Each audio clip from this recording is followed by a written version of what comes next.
que en Haití entrar tanta droga no es un buen negocio para el narcotráfico. La misma DEA, en el caso de Estados Unidos, solicitaba a las autoridades dominicanas no apresarlos hasta tanto llegar a ver la estructura completa. Hay que recordar que hay muchos narcotraficantes que nunca le ponen la mano a un kilo de droga. Mucha gente quiere pertenecer al DNI. Había una alerta por parte de él y otras personas y me llaman que había apresado a un ex capitán con 1.300 kilos de cocaína. Ese es Quirino, ¿verdad? Y me dijo, efectivamente, ¿cómo te lo supo? Porque ya tenemos el alerta. Le dio resultado 1, 2, 3, 4 casos. O sea, se confían mucho y llega un momento donde se comete un error. ¿Cómo usted le llega ese expediente? ¿Quién le pide su cancelación o cómo usted toma la decisión? Lo que decisión? pasa es cuando tú ves a una persona que es capitán y no tiene nada que pueda sustentar el hecho de ser capitán. ¿Usted no tuvo temor de represalias, de cancelar a una persona con la sospecha que ya se tenía de Quirino? Mis amigos de Al Tanto, qué bueno que nos acompañan. Gracias a todos los que siguen este canal. Suscríbanse, compartan y comenten. Tengo el lujo de tener aquí a un general retirado que ha sido secretario de Estado de las Fuerzas Armadas, ahora Ministerio de Defensa, pero también jefe del DNI. Gracias por estar con nosotros, Sigfrido Pared Pérez. Gracias, Colombia, y un saludo a todos los amigos y amigas que siguen día a día al tanto con Colombia. Siempre elegante, una percha, señores. ¿Cuál es el secreto? Gracias. No, bueno, no hay ningún secreto, simplemente uno trata de mantenerse activo y no dejarse caer, como dicen. Los años a veces pesan, pero no son tantos. ¿Cómo es la dinámica del día a día? ¿Cuántas pechadas? ¿Cómo es? No, si supiera que yo hago ejercicio 2 veces a la semana nada más. Y yo, claro, yo todos los días camino. Pero me levanto a las 4 de la mañana todos los días. ¿Y hacer qué, Sigfrido? Bueno, yo disfruto ese tiempo de 4 a 5 y media, que es cuando voy a caminar y a practicar golf en el country. Esa hora y media leyendo los periódicos, viendo y bebiendo café, para mí es la mejor hora del día, por el hecho de que hay un silencio total en la casa. Wow, qué disciplina. A mí me encanta esa hora, pero en la cama. Las 4 me fascinan, pero a ropa. Bueno, gracias por estar con nosotros. Sigfrido, como decía, aprovechar la pericia de ser director del DNI, pero jefe también de las Fuerzas Armadas, ahora ministro de Defensa. Hemos visto la presencia de la DEA en Palacio. ¿Qué tan grave puede ser la situación? ¿Qué tan común es esto para una persona de Estado en materia de seguridad y defensa? Bueno, hay que entender que el gobierno norteamericano ha planteado el hecho de que hacer actos de presencia con una flota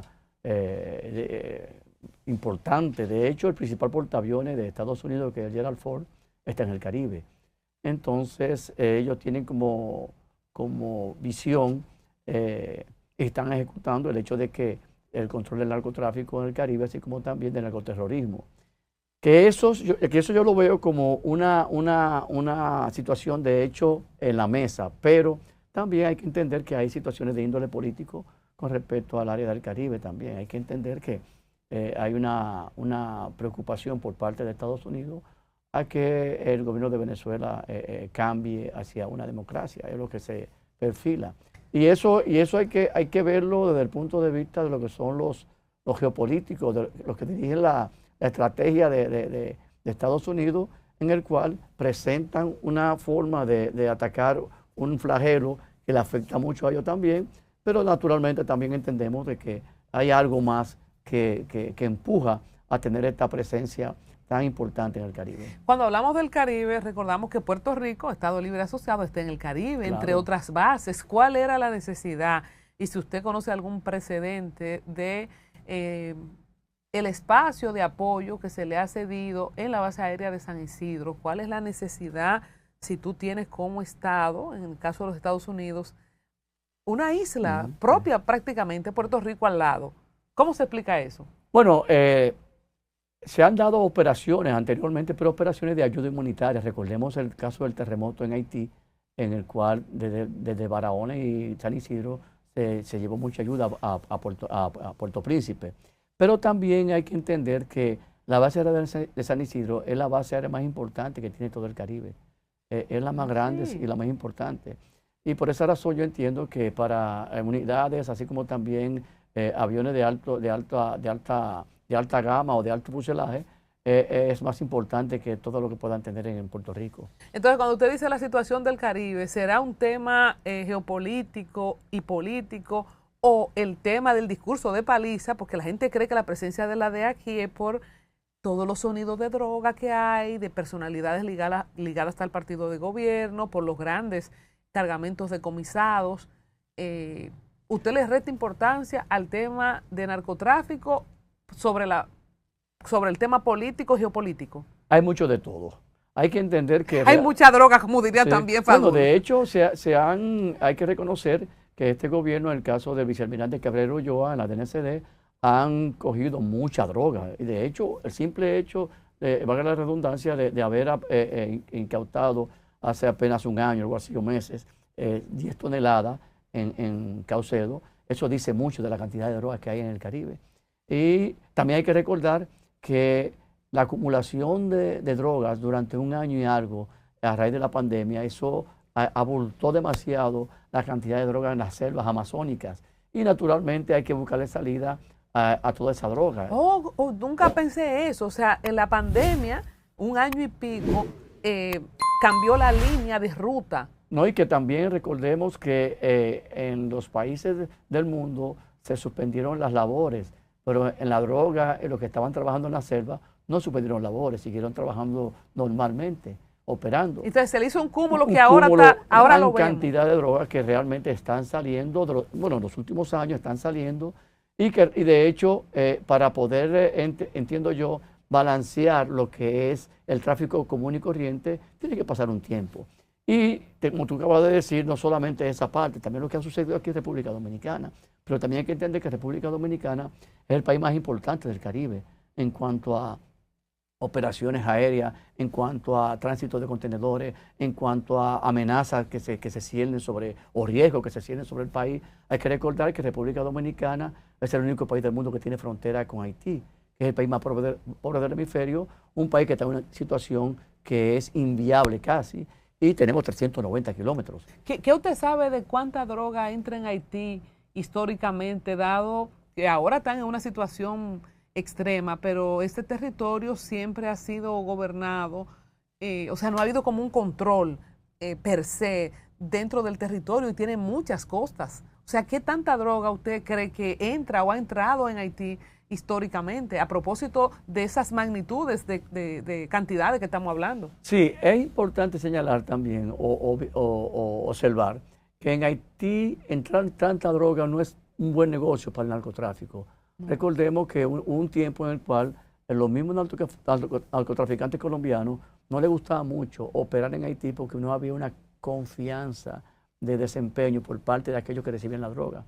Entonces, como tal, también hay que entender que Haití no tiene mucha comunicación con el exterior. O sea, si ellos utilizan República Dominicana como tránsito, ellos están buscando la manera de cómo llegar a República Dominicana para que pueda salir en otro contenedor, otra embarcación. Yo no había pensado en eso. O sea, yo creía que Haití era un campo abierto donde el narcotráfico internacional... Hay droga, principalmente mucha marihuana en Haití. Hay cocaína también, naturalmente, pero no en los volúmenes que se incautan en República Dominicana. O sea, que entre Haití y República Dominicana, aquí entra más por la garantía que tienen esos narcotraficantes. Sí, porque es que hay que entender que si yo fuera narcotraficante y yo voy a operar cierta cantidad de droga, vamos a suponer 1.000, 2.000 kilos, yo busco una nación que tenga la infraestructura para yo poder después sacarla. Que es la que tenemos nosotros. Exactamente. Yo no voy a llevar 2.000 kilos de cocaína a Dominica, a Martinica. ¿A buscar qué?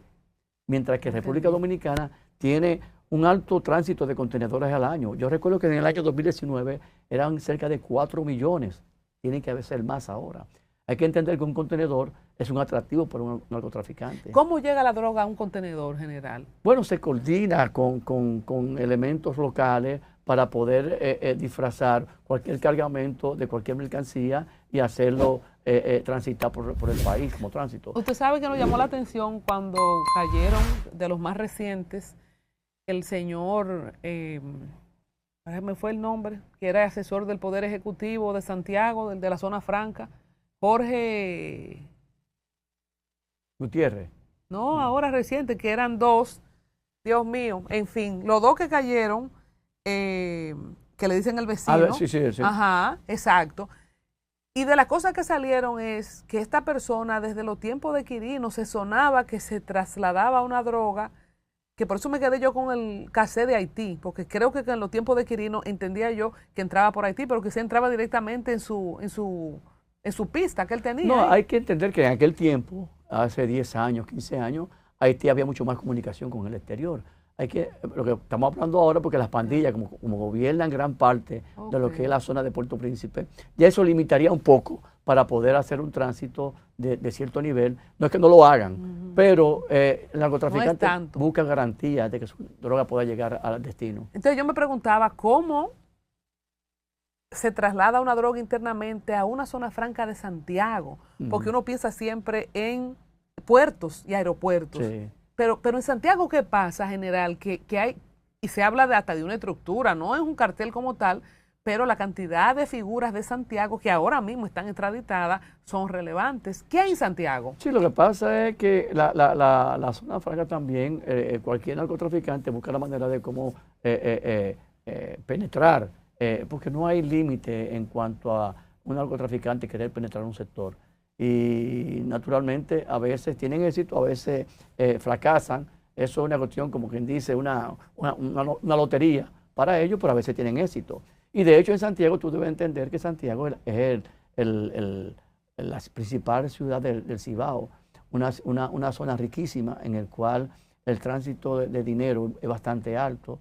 Uno puede comparar el hecho de que un narcotraficante tenga dinero en Atomayor, en Santiago, por el hecho de que Santiago como ciudad de muchos recursos absorbe cualquier cantidad de dinero. Que es muy importante también a la hora del blanqueo. Cuando hablábamos ahorita de 10 toneladas, se dijo que era la cantidad más grande en la historia. Sí, claro. ¿Se puede explicar con la teoría suya de la pandemia? Porque uno se pregunta, ¿cómo entró? ¿Cómo juntaron? Nunca se había visto tanta, ¿cómo pasó? Sí, claro. De ahí es que viene la gran cantidad de droga que está últimamente pasando, no solamente por el Caribe, sino también por el Pacífico. Y es el hecho de que había una acumulación de la cantidad de droga, porque recordemos que en aquel tiempo no había tránsito de nada, no había no había aviación, fluidez. Lo mismo, la misma limitación que había de navegar en el Caribe era mucho más dificultoso que ahora. ¿Se justifica como una acción de guerra la explosión de pequeñas embarcaciones en el Caribe de parte de Estados Unidos? O sea, ¿cómo ve usted una persona que estuvo frente al Ministerio de Defensa, esa acción? Algunos lo tildan como un crimen de lesa humanidad, no hay un aviso previo, pero ni aún los códigos de guerra se respetan. Simplemente explotar directamente una embarcación. Mira, estamos viendo una nueva visión de lo que respecto a Estados Unidos. Fíjate que ya el simple hecho de cambiar la nomenclatura del Ministerio de Defensa a Ministerio de Guerra te da a ti una idea de que la línea de operación de Estados Unidos hace 10 años no es la misma que ahora. Entonces, porque ellos mismos, cuando República Dominicana operaba persiguiendo lanchas, pedía que por favor no sean agredidos las personas con armas de guerra, simplemente se apresaran. ¿Y ahora ellos? Bueno, es diferente, el momento es diferente. Parece ser que la presión dentro de Estados Unidos, no solamente con la cocaína, sino con otras drogas, ha motivado a que ellos presionen de una manera mucho más bélica en todo el Caribe para poder retener o para poder detener esa cantidad de droga que está. Y no es más fácil que ellos se apuesten, se puede decir, en todas sus fronteras, porque ellos pueden tener ese mismo operativo en los predios de Miami, de California. ¿Por qué tiene que ser en el Caribe? Lo que pasa es que es mucho más, no vamos a decir fácil, eso nunca es fácil, pero es mucho más focalizado tú tratar de apresar o interceptar la droga en el Caribe o en el Pacífico antes de que llegue allá, porque recuerda que la costa norteamericana es amplísima y la cantidad de operaciones en los puertos que hay, principalmente en Miami, es altísimo. Además, Estados Unidos no labora ni controla internamente con material bélico dentro de su nación. General, ¿cómo se explica la estructura criminal del narcotráfico por tantos años y los servicios de inteligencia en República Dominicana funcionan? Usted fue director del DNI, ¿cómo no nos damos cuenta? Nos damos cuenta. O sea, muchas veces las operaciones de narcotráfico, la mayoría de las veces son interceptadas. Hay casos de éxito por parte de ellos. Recuérdate que el delincuente internacional busca la manera de cómo burlar los controles y siempre trata de estar un paso adelante a las autoridades. O sea, tú me dices bien, pero ¿cómo ustedes sabiendo no lo apresan? Sí, hay muchas veces que se apresaban, otras veces la misma DEA, en el caso de Estados Unidos, solicitaba a las autoridades dominicanas no apresarlos hasta tanto llegar a ver la estructura completa desde origen y destino, tanto origen desde Sudamérica como destino hacia Estados Unidos. Ese es un chin que la gente no entiende. Sí. Por ejemplo, ahora que se van muchos narcotraficantes que dicen, no, pero el gobierno no lo tira para adelante, el Ministerio Público no lo investiga, porque hay que esperar que lo pidan en extradición y uno se da cuenta cuando los gringos lo jalan. O sea, es un acuerdo, o sea, ¿cómo es esta herramienta de trabajo que usa la República Dominicana y sus organismos de inteligencia, la DEA y todo eso, con los Estados Unidos, que obliga prácticamente al país a quedarse de manos cruzadas hasta que ellos completen ese mapa que están haciendo? Sí, esos son casos para ellos importantes. Hay casos que República Dominicana opera indistintamente y aprecia cualquier tipo de cantidad. Los chiquitos, general. Sí, no, y los grandes también. No es que un cargamento de droga de 1.000 kilos, 2.000 kilos no sea apresado o sea detenido, no. Lo que yo me refiero a personas que realmente pueden estar ligados a la sociedad dominicana y en el cual, como tú acabas de mencionar, y en el cual no hay un elemento local que pueda tener basamenta para ser apresado o sometido. Hay que recordar que hay muchos narcotraficantes que nunca le ponen la mano a un kilo de droga. Entonces, la idea es, desde fuera, poder ver la estructura y qué puede conectar a esa persona con un delito internacional, de caso de narcotráfico. Y pueden pasar hasta 10 años en eso. Claro. Y que te dan soga los gringos. No, y no solamente que te dan soga, sino porque tú no haces nada con apresar. Hay personas que tú sabes, ese es narcotraficante, no justifica nada. Ahora, tú lo apresas. Y si tú no tienes elementos de sustentación, va a provocar entonces una alerta por parte de las personas que están ligadas a él, pero también puede salir porque no hay basamenta jurídica para ser sometido. Entonces se espera tener algún tipo de elementos que pueda ser consistente en un tribunal. La diputada de La Romana, Jacqueline Fernández creo que se llama, que usted sabe que le puso el divorcio al hombre el mismo día que lo agarraron. Sí. O sea, ni ella sabía, quizás se dio cuenta ese día. Y uno se pregunta, pero ¿y cómo es que una provincia tan chiquita? Y que entonces los gringos sabían, entonces los partidos no saben, los votantes no saben. Se sabe. ¿Y qué pasó ahí? Lo que pasa es que hay muchas veces somos irresponsables. ¿En qué sentido? Pues yo soy un político que vive, por ejemplo, vamos a suponer, en Bonao o en Samaná, y a lo mejor yo conozco a Juan Pérez, y Juan Pérez tiene una riqueza que no puede sustentarla. Y él no es productor de nada. Entonces, que se acerque a ti y tú hacerte amigo de él y tratar de recibir dinero de él, tú estás poniendo en riesgo tu imagen. O sea, porque si no es una persona tradicional de lo que son los ricos, vamos a llamar entre comillas, allá, y tú haces relaciones con él y recibes dinero, tú estás alimentando un sector que podría ser de alto nivel criminal. Sigfrido, ¿qué fue lo que pasó? Porque siempre en el narcotráfico como que vaqueaban, pero ahora ellos mismos se pusieron en las boletas. ¿Qué fue lo que pasó especialmente con el PRM? Que Paliza tuvo que dar ese discurso. ¿Qué le pareció a usted ese discurso? Mira, a raíz del 2020 se vio muchas de las situaciones que se están viendo ahora, se sintió. Lo que pasa es que recuérdate que muchas veces cuando tú estás de moda, y el PRM estuvo de moda en el 2020, todo lo que hacía le lucía. Y situaciones que eran de índole cuestionables se pasaban por alto por parte de inclusive medios de comunicación, se pasaban por alto. Recuérdate también el hecho de lo que sucedió en la Junta en febrero. O sea, al fin y al cabo le echan la culpa al gobierno, el gobierno no tuvo nada que ver. Y se coló todo el mundo ahí. Sí, no, y que no solamente que se coló todo el mundo, sino también que había una ola. Yo siempre he dicho, y por eso muchas veces yo siempre he dicho que en las comparaciones que el dominicano es muy comparón. No comparón por altanero, es comparón que el dominicano vive comparando situaciones respecto a una persona o respecto a un sector. Y comparando este gobierno con los gobiernos anteriores, tú te vas a dar cuenta de que no es justo. No es justo compararlo porque hay que recordar que el PLD llega al gobierno en el año 96. Y los muchachos que eran los del PLD, que eran Leonel Fernández, Danilo Medina, Reinaldo Pared, Demetrio Clemontá, Francisco Javier, una serie de muchachos que, llamamos muchachos porque eran personas jóvenes de 40 años, 40 y pico de años, eran políticos que habían hecho carrera política acompañados de don Juan Bosch, haciéndole oposición a Balaguer y a Peña Gómez. Y tenían planes de gobierno para ejecutarlo cuando se llegara al poder.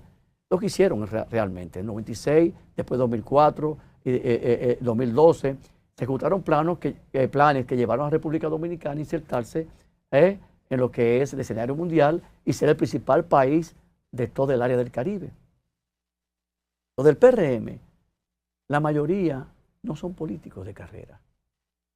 Entonces, a ellos les sorprendió la victoria en el 2020 y por eso es que tú ves que el mismo Paliza dijo, cuando llega al Ministerio Administrativo de la Presidencia, que él no sabía que el gobierno era tan grande. O sea, porque a ellos les sorprendió y por esa razón que a pesar de que estaba en una pandemia, ellos tuvieron muchas dificultades o han tenido muchas dificultades para poder mantener lo que ha sido la estructura de una nación que iba camino hacia el desarrollo. ¿Y por qué usted dice que iba? Ya no va camino al desarrollo. Bueno, hay muchos servicios que se han debilitado y de hecho la sociedad dominicana ha visto derrumbarse muchas partes de lo que es la vida nacional.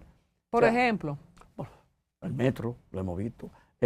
Acuérdate de la situación que se dio por 2 o 3 años en pasaporte. Acuérdate, o sea, hay muchos servicios que realmente se han debilitado. Y es producto de que hay funcionarios que no ayudan a un presidente porque no tienen una visión política de qué es un funcionario respecto a un desempeño de un cargo y su visión hacia una sociedad que espera de él. Y el discurso de Paliza, usted que sabe de mondongo, desenrédeme esta tripa, usted que sabe de seguridad, de defensa, ¿qué hay ahí que uno no sabe? No, eso fue un discurso realmente estructurado por asesores internacionales, entiendo yo, porque ellos tienen varios asesores en el Palacio, que le dijeron tratar de envolver a todo el mundo, a la sociedad dominicana y a todos los partidos. Y querer decir que tenemos que protegernos todos los partidos para evitar que seamos contaminados con narcotraficantes, con el caso. Pero de verdad hay que protegerse todos los partidos. Esa es la parte verdadera. La otra parte fue que tú no hiciste un mea culpa respecto a la situación que se dio con aquellas personas que han sido extraditadas o que han sido apresadas en Estados Unidos. ¿En el PLD nunca hubo narcotraficantes? Bueno, yo no recuerdo, no. En todos los partidos ha habido contaminación. Pero Ahora así bien, como que... yo no recuerdo, no hay un solo funcionario del PLD, ni un solo legislador, ni un solo regidor que haya sido apresado por narcotráfico. Un solo no hay. ¿Usted se sorprendió? Espérate, ya estoy hablando de 16 años. ¿Usted se sorprendió cuando vio como la lista, porque fue uno, después dos, después mucho? O sea, como a uno quizá de fuera, que no sabe de política o que es más joven, pero usted siendo un hombre de seguridad de Estado, cuando usted vio toda esa bomba explotando, ¿usted se sorprendió o usted sabía que eso venía? Se veía venir. Recordemos, señores, las imágenes de muchos casos que se dieron a raíz de llegar al poder por parte del PRM, de personas que realmente tú no la desconocías y de un momento a otro salieron a la luz pública como personajes importantes dentro de una estructura gubernamental. Ya que usted fue director del DNI, las cosas que se puedan decir, ¿verdad? Porque hay cosas que usted no puede decir. Los presidentes tienen su informante, su informe, porque inteligencia, señores, es información. Que yo no entendía eso. Y en algunos casos hasta chisme. Le monté una inteligencia. Eso es un poquito diferente. Le monté una inteligencia, una gente persiguiéndote para que te vea. Pero eso en el argot popular. La inteligencia no es información. Eso es diferente. Pero es parte, ¿verdad? La información es parte. Y yo me pregunto, Cifrido, los políticos de oposición y los empresarios no tienen información. O sea, ¿cómo se cuelan figuras que a todas luces? Es lo que yo me pregunto. O sea, concho, no, está bien, no estaban en el poder, pero no había información para orejearse de gente que no podía estar en una boleta, que tú no te puedes tirar una foto con ellos, porque a cualquiera le puede pasar. Mira, lo que pasa es que muchas veces cuando tú tienes la disyuntiva de que si la persona es potable o no, Si la persona aporta dinero, a veces nos hacemos los locos de que realmente el tipo está limpio, cuando tenemos la duda de que pueda tener que proviene de algún tipo de índole delictual o criminal. Yo no sé hacer loco. Se hace loco, mucha gente se hace loco. ¿Qué es lo que es inteligencia? Edúqueme. Inteligencia es un producto terminado sobre un análisis que se ha hecho sobre diferentes informaciones y diferentes elementos que se están consumiendo para poder realizar un informe técnico sobre algo que es importante. Por ejemplo, si un presidente, para un presidente es vital, desde el punto de vista agropecuario, que el arroz esté a buen precio o el pollo esté a buen precio. ¿Qué sucede? Que inteligencia es que un informe por parte del DNI o cualquier organismo le pueda entregar al presidente de que hay déficit respecto a los rubros que sean necesarios para producir pollo para el año que viene. Y si hay déficit y no hay facilidades por parte del gobierno, entonces puede haber escasez el año que viene. O sea, es prevenir crisis. Y si la crisis viene de todas maneras, por lo menos que haga lo menos daño posible. ¿Y el DNI hace eso? Claro. ¿Cuáles son las siglas del DNI? Dirección Nacional de Inteligencia. De Inteligencia. Y dentro de la inteligencia. Era Departamento Nacional de Investigaciones. La nueva ley establece como Dirección Nacional de Inteligencia, aunque la nueva ley se supone que, entre comillas, no se está llevando a cabo, no está publicada, pero... Sí, pero usted sabe que el chismoso del barrio le dicen, tú eres del DNI. Ajá. El que investiga mucho, tú eres del DNI. Hablando del DNI, pero Figueroa Agosto tenía un carnet del DNI. ¿Y cómo fue que eso pasó? Bueno, realmente se habló de eso, de que yo no estaba ahí en el DNI en ese momento, desconocía realmente quién era Figueroa Agosto desde el punto de vista de lo que era la relación que pudiese haber tenido con un oficial del DNI, porque eso fue lo que pasó. Se entendía que tenía relación con un oficial, pero son de los fallos que se pueden dar. En cualquier momento usted puede dar un fallo de esa naturaleza. ¿Y quién es responsable? ¿Quién asume o asumió que un delincuente internacional, procesado de hecho en otras ocasiones, ande con un carnet? Pero aquí vino Roberto Rosario Márquez y explicó cómo él trató de sacar varias cédulas. De hecho, tuvo varias cédulas hasta un punto como que la tecnología ya no le permitió con distintos nombres. O sea, ¿cómo puede permear? Porque el DNI es el que sabe todo. Sí. O sea, ¿cómo el DNI no sabía quién era Figueroa Agosto? Bueno, había informaciones, según tengo entendido, porque recuerda que te reitero, no estuve en el departamento en ese momento, pero había informaciones porque habían diferentes nombres de la persona. Y recuerda que también estuvo persona en Puerto Rico. Entonces, no sé si a raíz de la situación que él estaba libre en Santo Domingo y tenía una vida, si se quiere, casi abierta, no sé si con la DNCD había el acuerdo de dejarlo operar a ver hasta la estructura. Okay, puede ser una posibilidad. Recuerda que yo nunca estuve en la DNCD y a pesar de que a veces estoy hablando de estos temas, no soy un experto en droga. Cifrido, cuando andaba para arriba y para abajo aquí, Figueroa Agosto, pero esos CD, señores, porque en manos de quién, eso fue un can fuerte con esos CD, vendiéndose en la Churchill, en la 27, es como una figura mítica. En este país, Figueroa Agosto, y alguna vez se dijo que él era doble agente de la CIA. Sí, ¿Usted oyó esa versión? Se decía eso, de la DEA. De la DEA, sí. James Bond. Sí, se decía eso. James Bond por todas las características que conocemos de James Bond. Mira, en este tipo de cosas hay muchos mitos también, ¿eh? Y hay muchas situaciones que la gente, el dominicano, que está muy dado a especular, y nos gusta eso, especular sobre situaciones. Se ha hablado mucho de esos temas y realmente personas le dan la aquiescencia de que eso es cierto. Hay muchas cosas que son falsas. Aunque usted no tuvo en su gestión, en el caso de Figueroa Agosto, fue director del DNI. ¿Cómo controla un director del DNI que no se le permeen, que su gente de confianza de los departamentos, especialmente los que dan los carnets, que están como en posiciones neurálgicas, no se le tuerzan? Mira, es una supervisión permanente y evaluación por parte del director o el encargado departamental de su personal. Hay muchas veces que oficiales del DNI son cancelados, son evaluados y separados, y eso es constante. Recuerda que una de las cosas más riesgosas, vamos a decirle de alguna manera, es los organismos de inteligencia, porque en toda parte de República Dominicana, en todos los sectores y en todas la parte geográfica, mucha gente quiere pertenecer al DNI.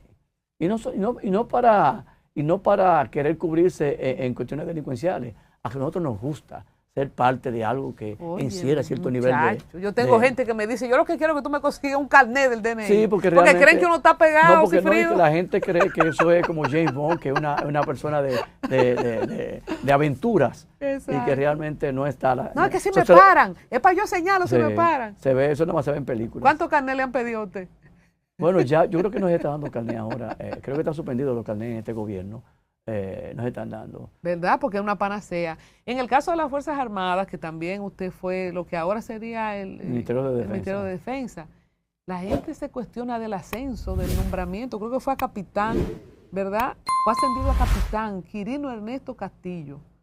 Y entonces uno dice, poniendo el ejemplo del DNI y Figueroa Agosto, ¿y cómo es que eso pasa? Recuérdate que en el año 2004, cuando asumimos, fue cancelado. Fue cancelado. Cuénteme esa historia. Sí, por el hecho de que ya había una alerta. Una alerta por parte de él y otras personas que realmente estaban ligados a narcotráfico. Y realmente cuando se anuncia, yo recuerdo cuando venía de una graduación el 18 de diciembre del 2004, de la graduación de la Armada, y llegó a mi casa, a eso de las 2 de la tarde, y me llaman que había apresado a un ex capitán, ya no era capitán, pues ya tenía, desde el mismo agosto se había cancelado, un ex capitán del ejército con 1.300 kilos de cocaína. Y yo le dije al encargado de la DNC en ese momento, ese es Quirino, ¿verdad? Y me dijo, efectivamente, ¿cómo tú lo supo? Porque ya tenemos la alerta de ese tipo de personas que tenían, bueno, y de hecho, él confesó todo lo que había hecho. Estaba vigilado. Sí, claro, claro. Entonces yo me pregunto, el que está vigilado, él es como el que le pegan cuernos, que es el último que lo sabe. Porque si él sabía cómo anda con todos esos kilos arriba. Sí, bueno, mira, lo que pasa es que las personas que se involucran en actos delictivos, o sea, si les dio resultado 1, 2, 3, 4 casos, o sea, se confían mucho y llega un momento donde se comete un error. Se comete un error. Hay errores. Además, recuerda también que en ese momento todavía había una alerta por parte de la DEA. Estaba dando seguimiento. ¿Él cometió un error o le tendieron una trampa? Bueno, para mí que fue un error, por el hecho de que, recuerda, como te reitero, yo no tenía incidencia en la DNCD, aunque era secretario de las Fuerzas Armadas, pero ella hacía sus operaciones para controlar el narcotráfico. Cuando usted llega, ¿usted que lo cancela? Sí, yo era el secretario. Inclusive en el Estado Mayor se evaluaron todas esas personas y se fueron cancelados. Pero entonces, ¿cómo usted le llega ese expediente? ¿Quién le pide su cancelación o cómo usted toma la decisión? Lo que pasa es cuando tú ves una persona que es capitán y no tiene nada que pueda sustentar el hecho de ser capitán, porque no ha hecho carrera militar, no ha hecho ningún tipo de curso, no ingresó por los órganos regulares. Entonces ya tú entiendes que no tiene el aval. Se voló un curso. Exactamente, no tiene el aval para ser oficial de las Fuerzas Armadas. Yo recuerdo vagamente, porque yo estaba muy pequeña, como usted comprenderá. Sí, una niña. A Soto Jiménez, en esa cosa que transmitían, en esos juicios de Van Inter, creo que fue que me pareció verlo, haciendo la historia del ascenso, creo que él fue que le tocó ascenderlo, no memorizo bien. Pero cuando usted menciona cómo una gente avanza sin el aval, sin hacer carrera, ¿qué tan común se da eso por peticiones de presidentes, de influencia, de empresarios en las Fuerzas Armadas aún hoy día? Mira, yo entiendo que eso se ha limitado mucho a raíz de esos casos. No te digo que no pueda suceder en un momento, pero sería que de hecho siempre ha sido una minoría de 2 o 3 personas, pero lamentablemente un solo caso es un escándalo para las Fuerzas Armadas. Porque en las Fuerzas Armadas existen los órganos regulares para el ingreso. Te ingresa como alistado a un centro, o te ingresa como para la academia, o te ingresa como profesional o como técnico. O sea, si usted no está en uno de esos renglones, usted ingresó por la vía irregular. ¿Y usted no tuvo temor de represalias, de cancelar a una persona con la sospecha que ya se tenía de Quirino? No, porque fíjate, la responsabilidad de un funcionario, en este caso un ministro de las Fuerzas Armadas, es el defender la integridad de las Fuerzas Armadas. Eso lo saben los delincuentes también, o la persona que está envuelta en este tipo de actos delictivos. Porque te voy a decir algo, el narcotraficante no agrede a la persona que cumple con su deber, él agrede o trata de agredir a la persona que lo engaña o lo traiciona. Tienen unos códigos muy claros. Claro, unos códigos claros tienen ellos. Eso es lo que uno entiende y lo que se ha visto siempre a raíz de lo que es la experiencia. Entonces, lo que procediera a cancelarlo, no le tocaba a usted perseguirlo aunque se sospechaba. No, claro que no. Porque había una institución que estaba para eso.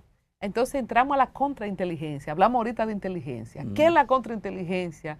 ¿Quién vigila a quién y cómo se aplica? ¿Tenía una contrainteligencia, Quirino, ahí? Sí, la contrainteligencia es evitar que tu organización sea contaminada o que te penetren y te saquen informaciones tuyas. Es como una especie de defensa hacia lo que tú haces. Eso es contrainteligencia. A grandes rasgos. Tengo una amiga que es experta en contrainteligencia. En sacarle a la gente. Hablemos del servicio exclusivo para proteger presidentes, de lo que usted pueda decir. ¿Existe eso realmente? ¿Un servicio exclusivo dentro de esos organismos que hemos mencionado? Fuerzas Armadas, DNI, Cuerpo Especializado. Sí, hay que entender que existe ahora una Dirección General de Seguridad Presidencial en el cual los presidentes y los vicepresidentes tienen una estructura de seguridad compuesta por miembros de las Fuerzas Armadas, miembros de la policía y también por los organismos de inteligencia, que son los que apoyan a aquellos miembros que están en la operación real de darle protección al presidente. Por ejemplo, si un presidente, en este caso el presidente Abinader, va para Moca, por ejemplo, y tiene una actividad en Moca, es perentorio que los organismos de inteligencia, si hay algo en Moca que pueda afectar la inauguración, pueda afectar la visita del presidente, que se dé la alerta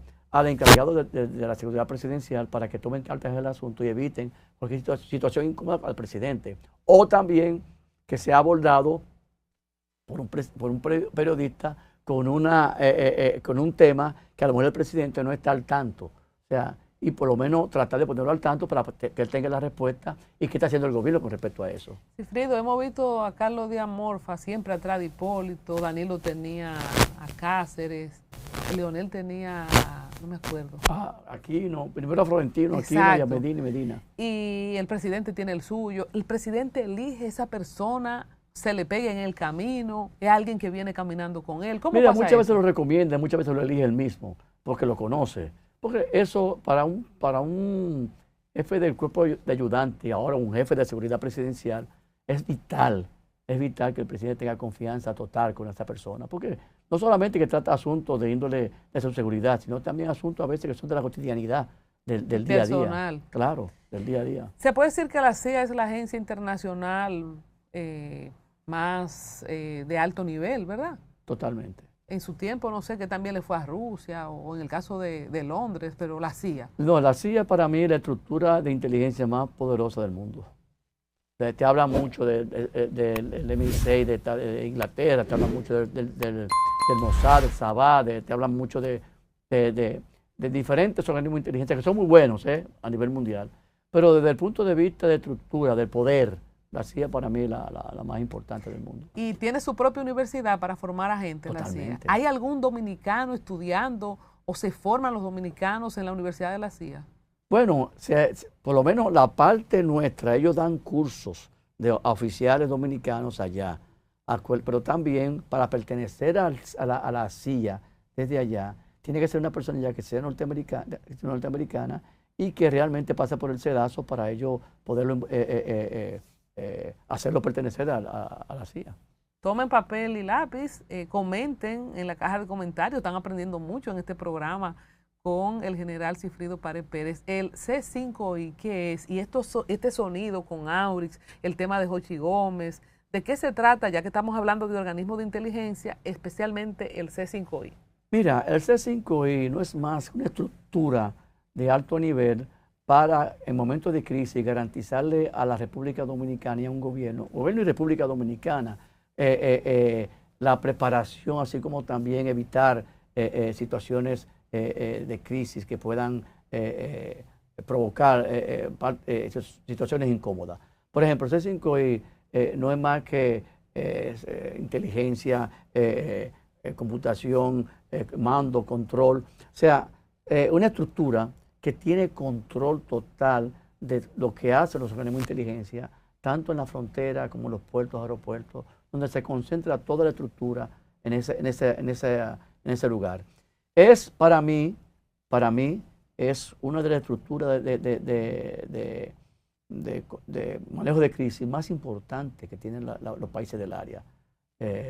Y el que ha visitado o el que ve lo que hay ahí adentro debe entender que fue hecho como una manera de llevar a la seguridad y defensa de República Dominicana, de la inteligencia de República Dominicana, a un nivel de un país que está en el trayecto hacia el desarrollo. Entonces se criticó que una familia sea de las más informadas del país porque Auris como empresa, la empresa de Jochi Gómez, manejó, se suponía que por tener esta colaboración con las Fuerzas Armadas iba a manejar mucha información, o de hecho la manejó, según cosas que él dijo en Twitter, él mismo, especialmente cosas de la frontera, y se filtraron algunos videos, cosa que yo creo que con lo que dijo la embajadora recientemente se confirma, porque él sacó unos videos de que estaba abierta la frontera. ¿Cómo un Estado le entrega tanto poder de información a un particular? Mira, realmente, vamos a llamarlo por su nombre, es cuestionable, pero hay que entender que todos los países del mundo utilizan compañías privadas para impactar o darle soporte técnico para operar. Naturalmente, tú no le entregas la institución, tú lo que haces es que recibe la parte técnica para utilizarla por tu personal. Pero que entonces la información ya la maneja la empresa, por ende. Sí, bueno, tú tienes que tener códigos muy estrictos para evitar que eso suceda. ¿Cómo se eligió esa persona?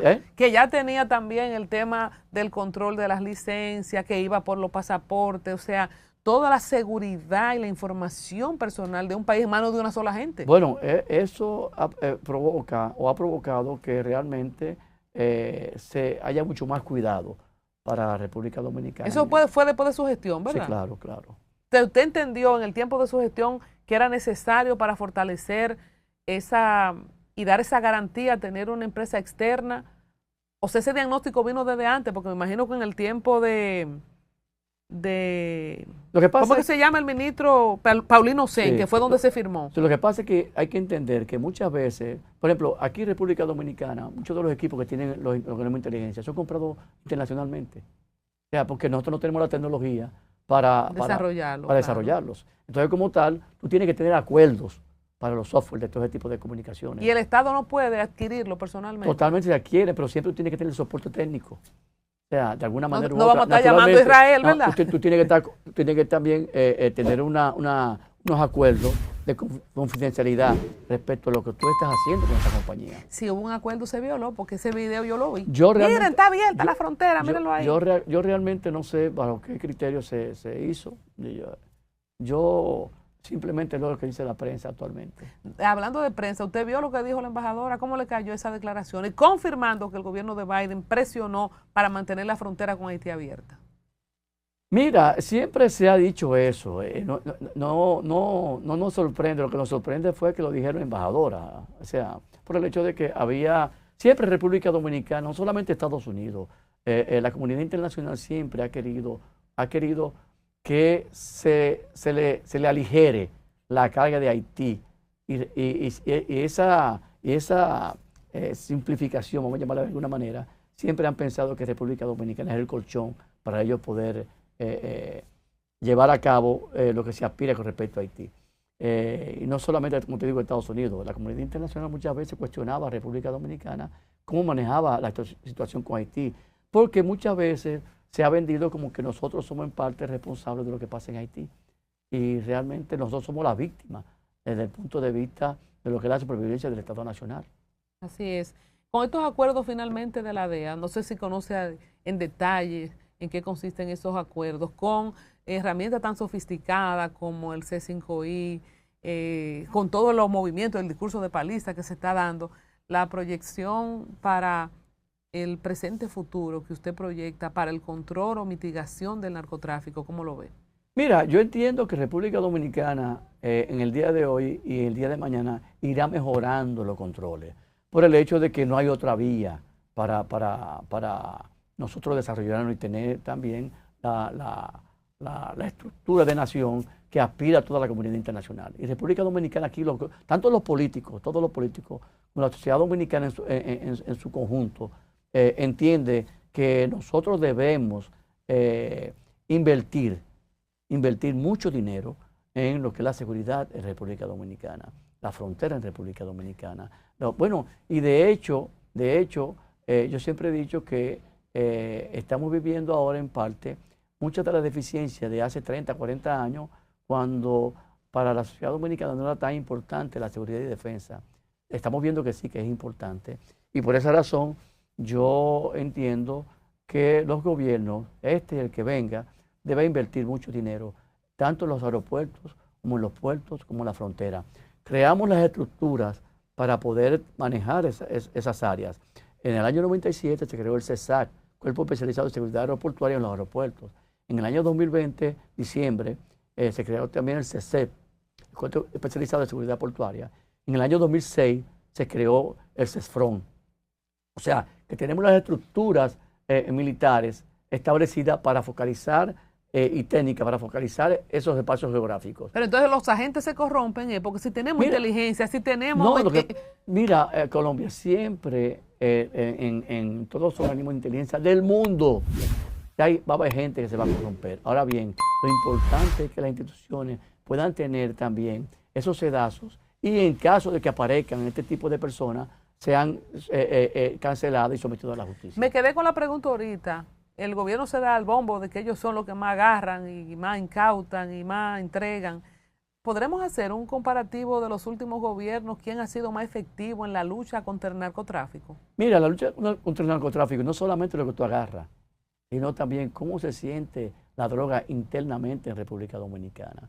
O sea, se está sintiendo mucho, yo creo. Eso es lo que te digo, se ha agarrado mucha. Hay que entender que este muchacho, digo muchacho porque es mucho más joven que yo y trabajó conmigo muchos años, Cabrera Ulloa. Cabrera Ulloa era el director del 6CC del gobierno del presidente Danilo Medina. Cabrera tiene mucha experiencia, trabajó conmigo en el DNI muchos años. Es un muchacho muy honesto, es un muchacho, un oficial de mucha calidad profesional. Entonces, él está haciendo un buen trabajo, porque yo siempre he dicho que no hay otra forma de cómo tú medir el éxito agarrando droga que no sea eso. O sea, hay que agarrar. Hay que agarrar. O sea, mucha gente dice, no, que si se agarra 100 kilos fue que pasaron 1000. No, esa medida para mí no se compadece con la realidad. O sea, es agarrar muchos kilos. Y ellos realmente hay que entender y hay que ser honestos. Este gobierno, como que Cabrera Ulloa en la DNCD, ha agarrado mucha droga. Ahora, no solamente agarrar mucha droga, también es tener control interno de aquellas personas que contaminan los diferentes sectores de la vida nacional. Y ahí entonces es que se envuelve una parte de lo que sería, entre comillas, vamos a jalarlo por los moños, la defensa de República Dominicana con respecto a la droga en los cargamentos internacionales, a la seguridad interna con respecto a República Dominicana, para evitar que estos locales o internacionales que penetran en la República Dominicana puedan manejar situaciones que puedan afectar a la imagen de la República Dominicana. ¿Es verdad que hay puntos de droga en Google? O sea, que todo el mundo sabe dónde están. No tengo conocimiento. Oh, sí, yo vi eso en internet, que tú pones en Google y te salen, y entonces las autoridades no van y lo desbaratan. Bueno, lo que pasa es que se ha relajado mucho con respecto a eso y muchas veces hay personas que juegan con eso como un chiste en cuanto a lo que es tirar cosas por las redes y realmente eso... creo yo, muchos de ellos no se compadecen con la realidad. Una ñapita política, ¿en qué está políticamente Sigfrido Páez Pérez? Bueno, yo soy miembro del Comité Central del PLD, soy secretario general de la Secretaría de Seguridad y Defensa y nada, aportando siempre dentro de lo que cabe, dentro de lo que uno puede con su experiencia ayudar. Esta semana lanzaron a Gonzalo sin Gonzalo. Mira, el PLD llevará el candidato que sea mucho más aceptado por la sociedad dominicana. Usted no está ni que con Francisco Javier, ni con Gonzalo, ni con Abel, no. Bueno, hasta ahora yo entiendo el que está haciendo campaña es Francisco Javier. Y realmente entiendo también que se ha dado un espacio para él poder aspirar por el hecho de que tiene la experiencia, no solamente la experiencia como político, sino también la experiencia como llevar a cabo campañas, ya que fue jefe de campaña del presidente Fernández, fue jefe de campaña del presidente Danilo Medina. O sea, que en él encierra una serie de elementos que favorecen a que llevemos un candidato que sea lo suficientemente fuerte para poder tener éxito en la elección del 2028. Y que nunca lo ha intentado, porque ya Abel lo intentó y se Claro, guayó. no, y que lo importante es que el partido decida cuál es el candidato que más pueda llevar al partido a tener éxito en el 2028. ¿Y con Leonel y Omar cómo se lleva usted? Muy bien. Acuérdate que el presidente Fernández, soy muy amigo de él, y de Omar ni hablar, lo veo desde pequeño. Leonel Fernández, tengo un agradecimiento eterno.